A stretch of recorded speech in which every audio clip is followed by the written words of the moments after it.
It's happening to me. My body's undergoing changes. I'm growing hair out of my ears and my nose. 2 out of my 5 senses are growing weeds. It's like the onset of senior citizen puberty. Where was that talk? Why didn't my parents sit down with me and say, Daniel, you're growing to be a mature middle-aged man. You may see some hair in unusual places in your body. I had to buy a nose hair trimmer. If that doesn't make you feel old, wait till that carousel of recommended products pops up on Amazon afterwards.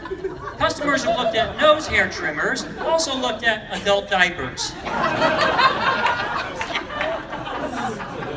And a casket. Okay, this is Daniel Steinberg. Welcome everybody to the Maggid Method, another episode. Today's guest is someone you might recognize from some previous episodes. Are you ready for an exciting, fun time? Please put your hands together and welcome Daniel Steinberg. Thank you. I'm going to talk about my journey today and my tension in public speaking and how I came up with the Maggid Method.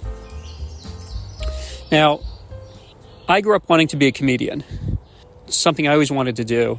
Loved comedians growing up. Just loved the idea of one person standing up in front of a lot of people with just a microphone and his mind and his mouth and being able to entertain them and hold them in the palm of his hand or her hand for an hour.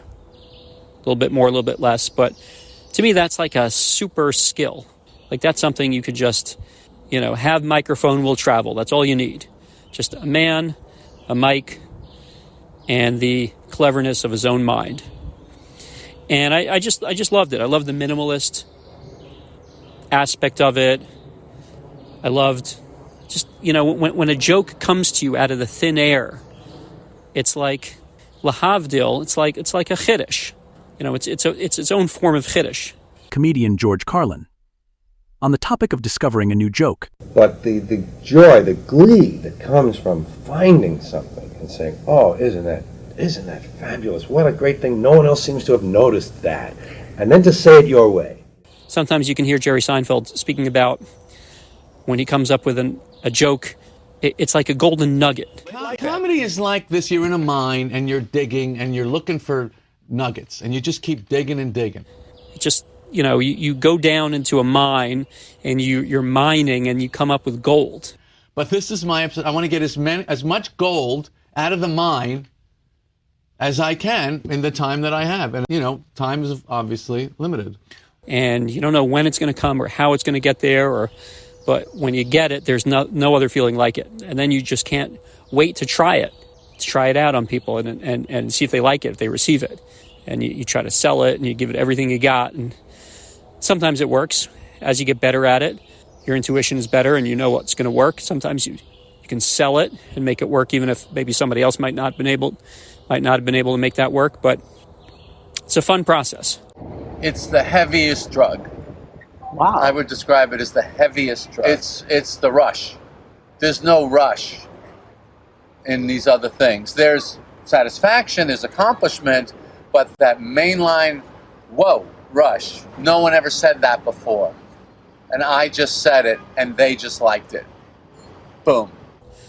It's a really enjoyable process, and it's a skill that a lot of people want to acquire, but the process of getting good at it is so brutal that there's kind of a self-selection type of evolution where only the people that really want it bad enough and are good at it enough survive, because it's just brutal to take so much rejection and to have no one else to pin it on. When you're in a band or when you're part of a team, so if you tank or you stink, you can always look behind you and point at someone else and say, oh, it's his fault. He didn't write me a good joke. He didn't back me up. He didn't support me. But when you're a comic, there's no net. There's nothing to support you. It's you. There's a spotlight on you. Everybody's looking at you. And that silence when something doesn't work, it's deafening. You can. The only thing you hear is the beads of sweat. If they have a sound, what you can hear while you talk is just your voice and the beads of sweat rolling down your forehead. And it's just, they call it flop sweat. And it's a horrible feeling. You hate it. Everyone hates watching it. There's nothing worse than watching a comic die, deconstruct on stage. Anyone from out of town? But you, sir, where are you from? Green Bay, Wisconsin. There's nothing funny about that. What are you doing while you're here in town? You having fun? Until now. So like Seinfeld says, you have to really, really want it. You have to almost be born with it. A certain drive to do it, despite all of this, despite the nervousness, despite the rejection, despite the loneliness. You have to keep on. There's something that propels you to keep on going. You need it. He calls it like being born a lizard, right? And lizards know how to spot other lizards, and there's a certain kinship amongst those lizards. When you spot someone who has it, who's born with it, or has cultivated it to the point where they need it, there's a certain feeling of kinship. It's like a tour of duty that you go through together, riding down this road in life. So that's what I always wanted. I loved it. I always wanted it, and I've been doing it off and on since I was 18. I think the last time that I performed was right before COVID. It was a New Year's Eve show, 2020. And then when you take the van to get cleaned, it's mortifying. After that road trip, it's disgusting. And they try to get it clean.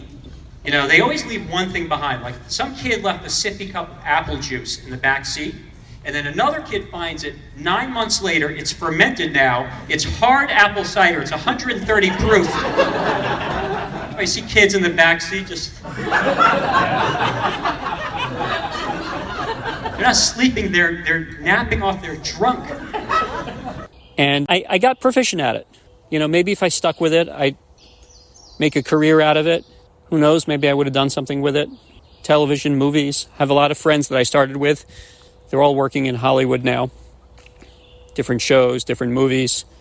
And I'm still in touch with them. The lizards have that bond that nothing can break. Not time, not different career aspirations, religious beliefs. There's a certain lizard bond that we all share. So, fast forward to 2022. Man plans a career in comedy, God laughs. I ended up, instead of pursuing a career in comedy, I went into Jewish outreach and education. And now I find myself the rabbi of one of the Orthodox shuls here in Columbus, Ohio, Hava Shalom. And here I am, getting up to speak in front of the Kehillah on a Shabbos morning, and I have a captive audience again, just like the old days. And my being, everything that I want, wants to get laughs and to entertain them, because I know I could do it. I know how to do it. So we have 4 kids, and I was not present for the birth of any of them. And before you judge me, that was at my wife's request. She's strong. I'm weak. She had a doula in the room. I'm a do less. Do little. I'm a certified do nothing. But that's not the goal. The goal is to teach, to educate, to uplift, to transform, to connect. Different goals. But everything's bubbling up inside of me, that comedian mentality, that lizard personality that sees a bunch of people assembled and says, let me entertain you.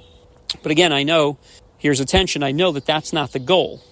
That I wouldn't feel accomplished if I did that in this role, because that's not what I'm aiming for. So I teach, I educate, I tell divrei Torah, I try to inspire people, but it's falling flat. And it's killing me because I don't like to fall flat in front of an audience. I know what to do to make an audience engaged and interested and connected and entertained, but not when I'm educating them at the same time. That was the hard part. It was like maybe I'd open with a joke or a story or something interesting that captures their attention, and then as soon as that I would go into the content, into the token, into the substance of what everyone was gathered to hear, I'd lose them. They'd fall out. They would start nodding off, and I'm like, this never happened to me when I was a comedian. Like that's death. The worst that ever happened was maybe nothing, like no laughs, but people nodding off and people sleeping. I mean, that's enough to make me run for the hills, because that's the antithesis of what a comedian stands for. A comedian and an audience, there's a certain expectation that you're going to meet, that you're going to keep them entertained and engaged, and they're going to pay you with their attention. That's why it's my own chiddush, but I think that's why it's called paying attention. They're paying you with their attention. You give them something in return. You give them entertainment, and they pay you with their attention. But no one was paying attention to what I was selling right now. Divrei Torah. I don't know. I mean, and it's not just me. I would look around in different shuls, and I would see that, anytime someone would start to, they'd have the audience in the beginning. They'd be congenial and charismatic and connect and kibitz a little bit and maybe even tell an interesting story or a funny joke or something that grabbed people's attention. But as soon as they went into the substance, gone, out, checked out. And that was the tension. That's what was killing me. That really, really made me nuts. So I set out to come up with a solution to that. And I dug deep. So I kept on cracking away at it week after week. I thought, well, first of all, maybe my Torah is not compelling enough. Maybe it's not sophisticated enough. Maybe it's not intellectual enough. Maybe they're not stimulated by the Torah that I have to offer. So I'd build these structures that would overwhelm people. I mean, it was, there's no way that they could keep up with it. And so I was, in a way, maybe, I don't know, I was trying to impress them with my prowess in Torah. I don't know what I was trying to do.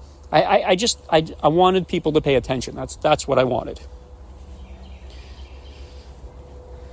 And I remembered Rabbi David Orlovsky. I don't know how many listeners are familiar with him, but he's an amazing, amazing rabbi, Talmid Chacham, and an extremely funny person. Very, very funny. I remember before I went to Or Sameach back in 1999, someone had sent me a tape of his, a cassette. Remember those cassette tapes? And he was giving a shiur, and I forget what it was, but this guy sat like he's got the jokes every 5 minutes. He's rolling with them. This guy is a lizard. He's got the comedic sensibilities, yet he's also imparting Torah. So when I got to Or Sameach in 1999, maybe 2000, I don't know, he was there. He was one of my teachers. And I went over to him and I asked him a question. I said, everybody knows this famous Gemara with Rabbah, right? Rabbah would start the class with a joke. Everybody would laugh. Everybody would be amused. And then he would go launch into the Torah and everybody would learn in awe and reverence. And so I said, I don't get it. The Gemara says that he would start with a joke and then he would launch into the content. But your classes, they're a joke every couple minutes. Every 5 minutes is another guffaw. And he's good. He's very entertaining. He's very funny. And I said, how do you understand?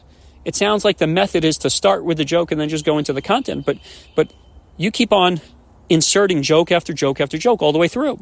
I mean, you have a message to say, of course. So he said something to me very interesting. He said, people's attention spans are so low. Now, before I finish this sentence, keep in mind, this is 24 years ago. He said, people's attention spans are so low today that I find myself having to start over every 5 minutes. So I really am starting with a joke and launching into the content. But I have to restart the class every couple minutes because I lose people because people's attention spans are just shot. That was 24 years ago. That was before TikTok and Instagram and YouTube and everything that we have today. So I accepted that and I heard that, but something about it just didn't sit well with me. I didn't like the idea that jokes, stories, they're just used like attention grabbers. Say something funny, everybody listens, laughs, let's learn for a few minutes. Okay, I lost you. All right, here's, like Charlie Harari on the podcast mentioned something like this. He says people use stories and jokes like commercial breaks. It's like almost like there's an entertainment digression.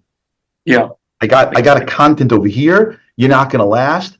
I'm going to go to a commercial break and tell you a story that's not really connected, but it somewhat is, and now back to the program. You're like, okay, we have some substance to impart now.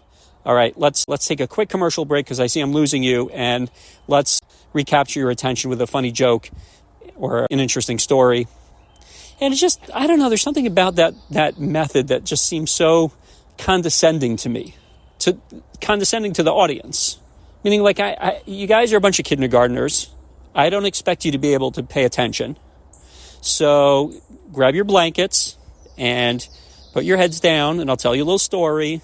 Okay, story's over. Okay, now let's pull out your pencils. Let's do a little work. Okay, you're tired. Okay, put your head down again. Grab your blanket. Here's another little story. Let's dim the lights. It's just, I don't know. It's just feels very patronizing.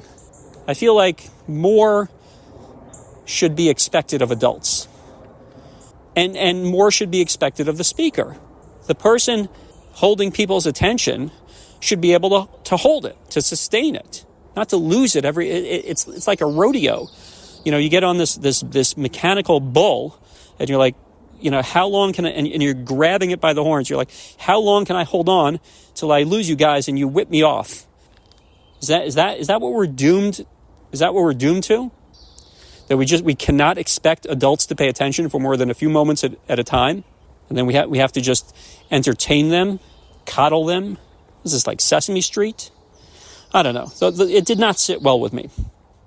I remember this teaching by a rabbi of mine. His name is Rabbi Ephraim Oratz, a blessed memory. He's not alive anymore. He was a teacher of mine in the Or Lagola program in Or Sameach back in 2003, maybe.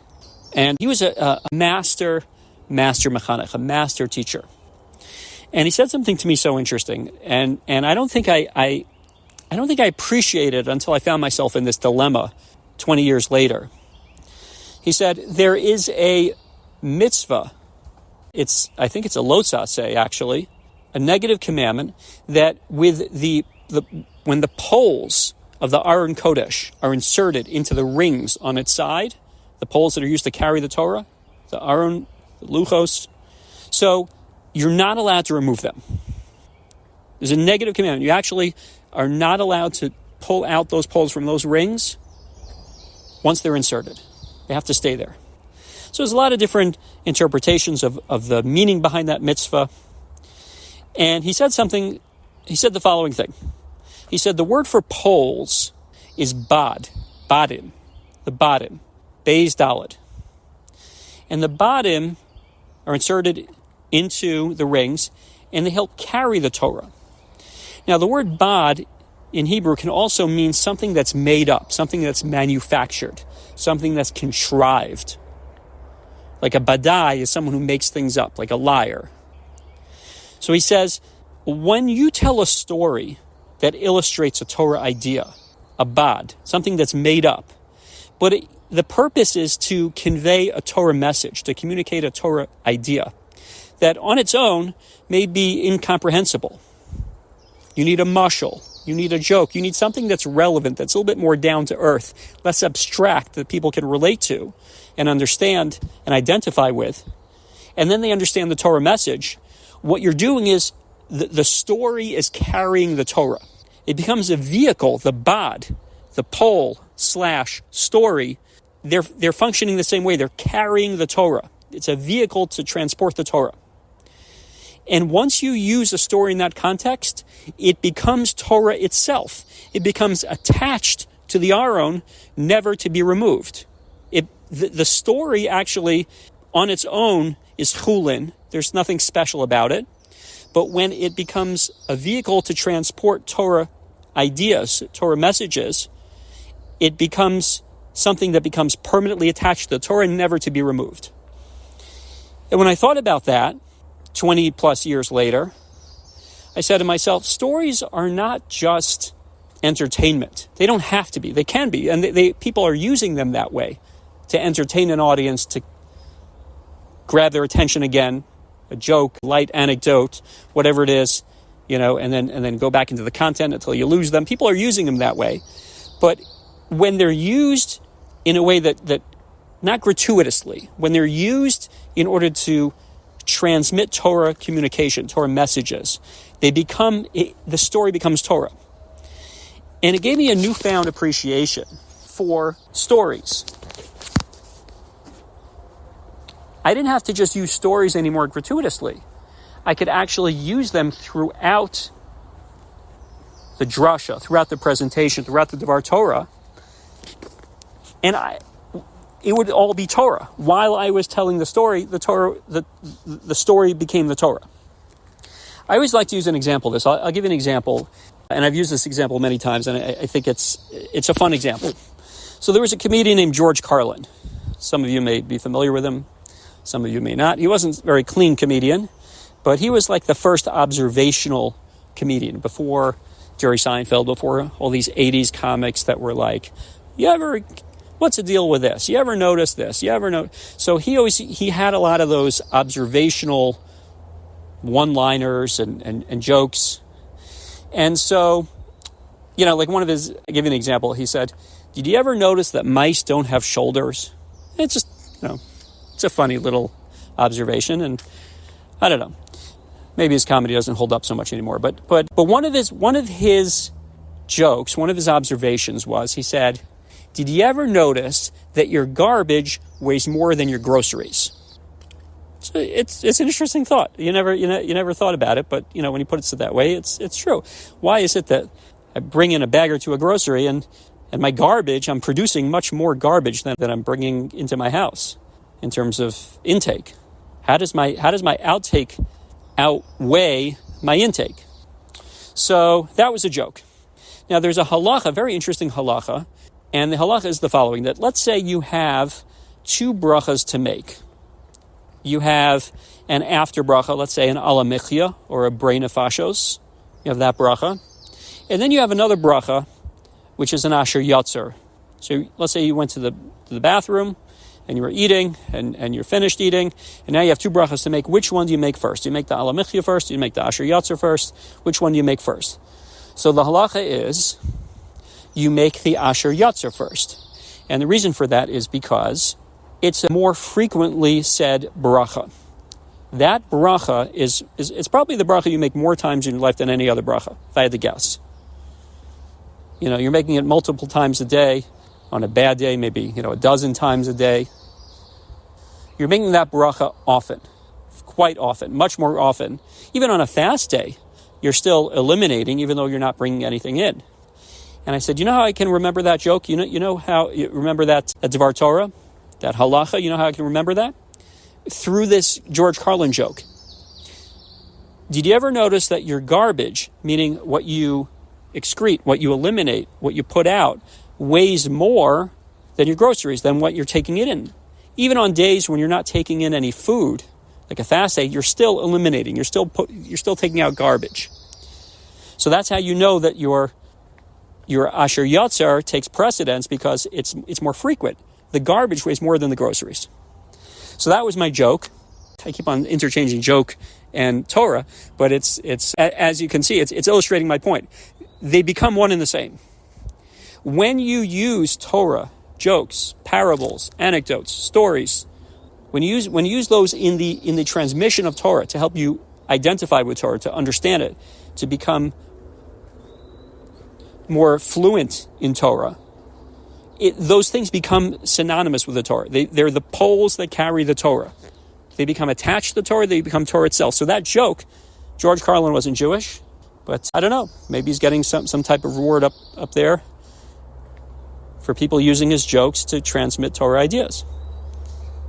But it becomes Torah. That ridiculous, mundane observation that some foul-mouthed comic uttered 40 years ago now becomes attached to the Torah. So to me, this was something that's just so game-changing, life-changing, because it totally turns this idea of using jokes and stories and anecdotes and parables and all these things on its head. They don't need to be used gratuitously anymore. You use them in the service, in the carrying of your Torah teachings.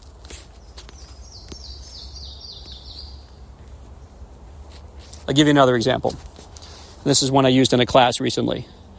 So I remember there was a joke. I used to work at a restaurant in the 90s, kosher restaurant. It was called the Cirque Cafe. It was in Muncie. It was a dairy restaurant. And there was this old waiter there named Angel. He wasn't Jewish. He was, I don't know, he was Spanish, Puerto Rican or something like that. He had been a waiter all his life. I was 19. He was 65. All his life. Like the apron, his neck conformed to the hole that he would put his apron through. That's how long he had been. Like he just, maybe they buried him in his apron for all I know. That's his tachrichim. He was a waiter.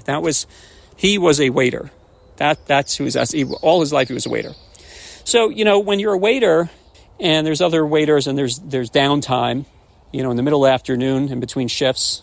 So there's a lot of kibitzing. There's a lot of downtime, and you just, trade jokes and stories and fishing tales. So he told me the following joke. He said, a guy's walking along the beach. An old guy's walking along the beach, and he almost steps on a frog. And he looks down, and he sees this frog, and the frog goes, hey, pick me up. And he's like, what in the world is this? So he picks up the frog, and the frog says, actually a princess. I'm a beautiful princess. And long ago, I was turned into a frog by an evil queen. She put a spell on me and turned me into a frog. But if you kiss me, I'll turn back into the beautiful princess, and I'll fulfill all of your delights. We'll be happily married. We'll live happily ever after. All you have to do is kiss me. So he leans down, looks at the frog, and he shoves it in his pocket. And from the muffled pocket comes this voice of the frog saying, hey, I told you I'm a princess. Kiss me and I'll fulfill all of your desires, all your dreams. And he says, at my age, I'm more interested in the talking frog. And I don't know why I remember that joke, but that joke I used to illustrate the idea that, we have these appetites, we have these desires, we have these lusts that rule us for most of our life. And at a certain point, you reach kind of a tipping point where they will not hold that same appeal for you anymore. And the trick is to understand that while you're still young, while you're still in the throes of these desires and appetites and lusts, and be in control of them. And know that they're not the be-all and end-all of life. And there will come a time where you're just more interested in the novelty of a talking frog than you are of a beautiful princess fulfilling all of your desires. And so use that joke to convey that idea about being the master of your domain, of being able to control your appetites and desires, knowing that one day they will wane. So that was another example. But these things now, these trite jokes, stories, anecdotes, parables, they become Torah. This somehow is, while I'm telling this joke, I'm not just entertaining you, I'm actually telling you Torah. There's schar, there's reward for the teacher, for the listener, for the student. It's an amazing thing. So about 6 months into my rabbinate, as I was the interim rabbi of the shul, I was on fire. I became a story and joke hound. When I realized this, I was like, I need stories. I need more jokes. I need more stories. I need, there's this dearth. I can't fill it. This need. I want to just use this. It's so powerful. They capture people's attention, but at the same time, it's also teaching them Torah at the same time. This is amazing. And the problem is that I couldn't find the right stories to illustrate, or even the right jokes to illustrate the right ideas. Sometimes I'd hit gold, like the joke about the frog, or the joke about Asher Yatzar, about the groceries and the garbage. Sometimes you find something that fits like a glove. It's perfect. And other times you just don't. Other times you're stuck. You're like, I'm Googling, story about a car flipping over, or story about this, or story about that, and they fall flat. They're never. It feels like you're trying to stuff a square peg into a round hole. It feels contrived. It feels manufactured. ChatGPT, I was like, make me up a story, and it would make up these dumb stories that were totally unusable. So, what do? Back to the drawing board. Enter the Maggid of Dubno. And I don't know why I didn't remember this. This is a story that everybody knows. Classic story. And it's really the key that unlocks everything. And that is why the Maggid Method is named the Maggid Method, after the Maggid of Dubno, for the following reason. Okay, so the Maggid of Dubno, he had the perfect mashal for every lesson he ever gave. Perfect. It was tight, fit like a glove. And people would shake their heads. They in amazement, how is it possible that you come up with a perfect mashal for every single one of your Torah teachings? And he said, you know what? I'll answer you with a mashal. Did you expect anything less? He said, I'll answer you with a mashal. And this is the famous mashal of the archer. There was an expert marksman, an archer, who was walking through the forest one day, and he stumbled upon a tree. And on the tree was painted a bullseye, a target with a bullseye in the middle, and stuffed in the center were dozens of arrows. Every single one of these arrows hit the bullseye. And this guy's the best of the best. There's nobody better than him. And he can't even do that. Babe Ruth, right? No one struck out more than Babe Ruth. He got a lot of home runs, but no one bats 1,000 over a lifetime. So how is it possible, as Archer's thinking to himself, how is it possible that all these arrows landed in the bullseye every single time? And all of a sudden, this little kid jumps out from behind the tree and he goes, hey, you like my marksmanship? You like my skill? You like what I did over there? And the kid's like 10 years old. And the marksman says to himself, how, you got to tell me the secret. How is this possible? And he goes, it's the easiest thing in the world. All I do is I put all of the arrows into the tree, and then I draw a target around the arrows. That's how I hit the bullseye every time. First I shoot the arrows, then I draw the bullseye around the arrows. That was the mashal. Says the Maggid of Dubno, that's what I do. I don't go Googling for stories when I have something to teach. That's too hard. And so he said that's a fool's job to try to look for stories to illustrate Torah ideas. That's too hard. You know what I do? First, I find the stories. I find the jokes. I find the anecdotes. I find the parables. And I draw my bullseye around them. I draw lessons out of the story. Again, let this sink in, because if you've heard it, it sounds cliched, but it's brilliant. It's absolutely brilliant. What it does is it takes one of the hardest things in the world and turns it on its head and makes it the simplest thing in the world. Everyone hears jokes. Everyone hears stories. Everyone encounters interesting things. And if you just curate them, log them, keep a file of them, and look at them in light of something to teach from them. They're just mundane, regular things. Might be funny, might be interesting, might be fascinating, might be dramatic. But if you look for the Torah message inside that, then you're like an alchemist. You're spinning straw into gold. These things are straw. On their own, they have no substance whatsoever. And when you identify that the gold, the kernel in there of the Torah message that you can transmit using that, and sometimes it's not always evident. Sometimes it'll take a little while till you can figure out exactly what that Torah message is. Sometimes you have to just sit on it, shelve it, say, I don't know what message is here, but it's a great story. Maybe something will emerge from it one day. I'm just going to let it percolate in my file.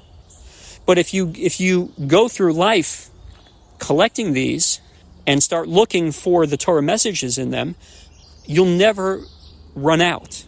You live in a different world. It's a world of abundance. You'll never run out of things to talk about.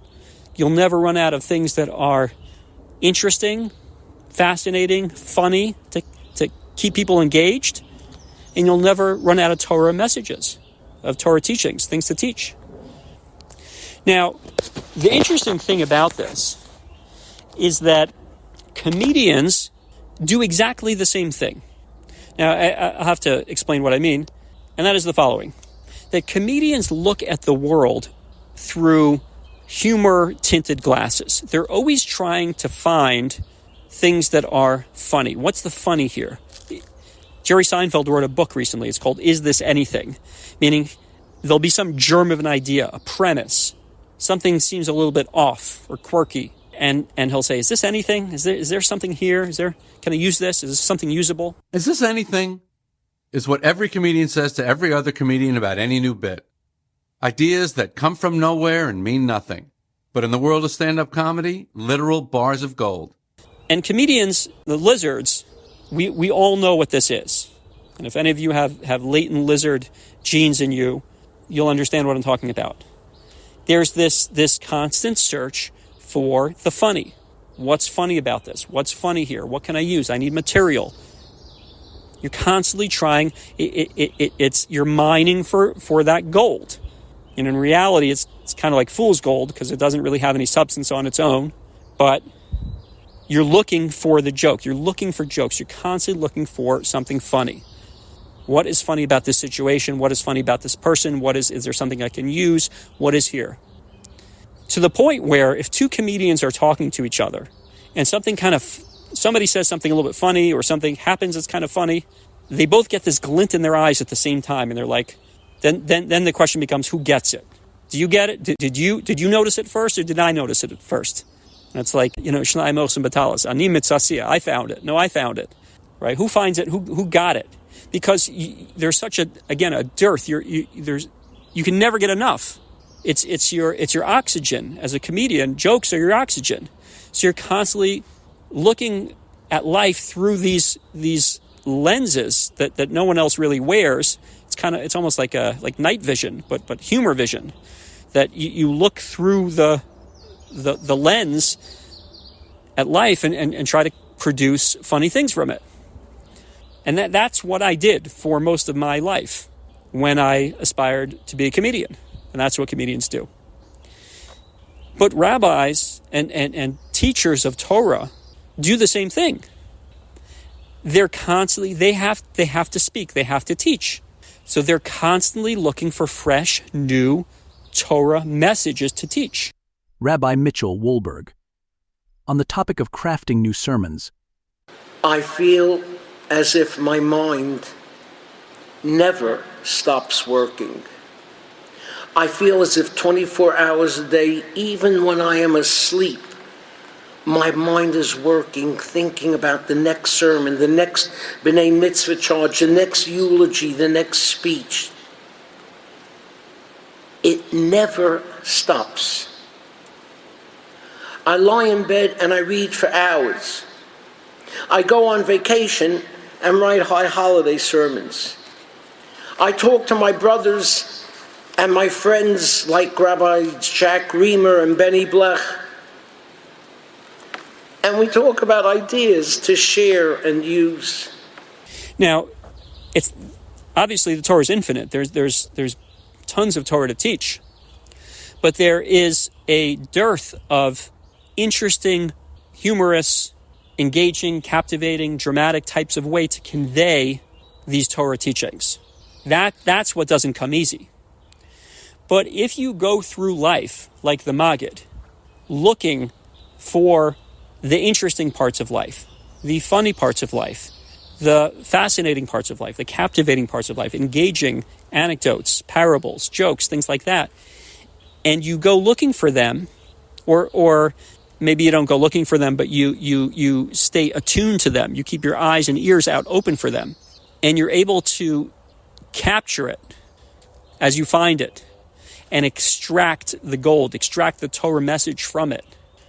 Rabbi Sha'anan Gelman. On the search for drasha material.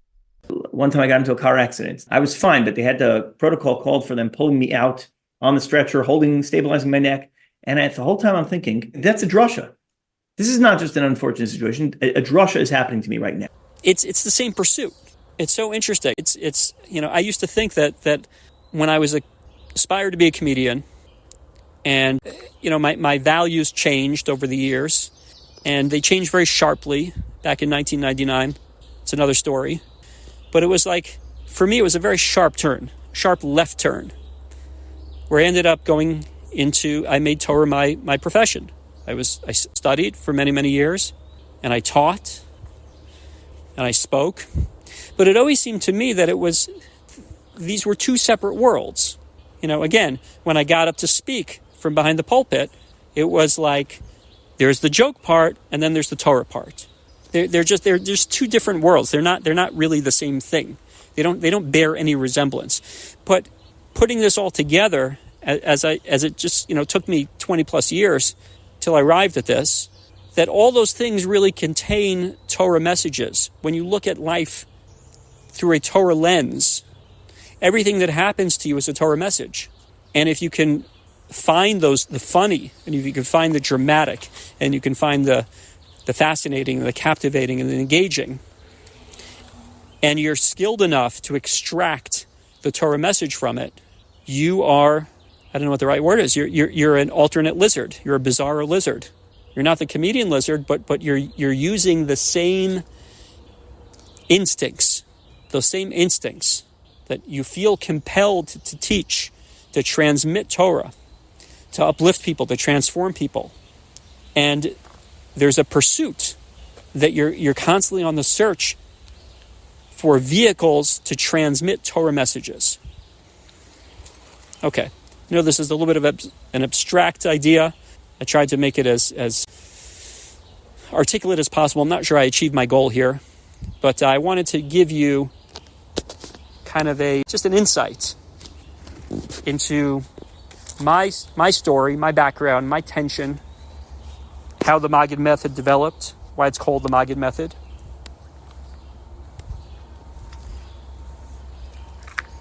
And how I found myself aligned for the first time in many years, where it wasn't like everything up until 1999, when I left that world behind, at least my aspirations to become a professional comedian, even though I still practiced it up until a couple years ago. I still had that bug.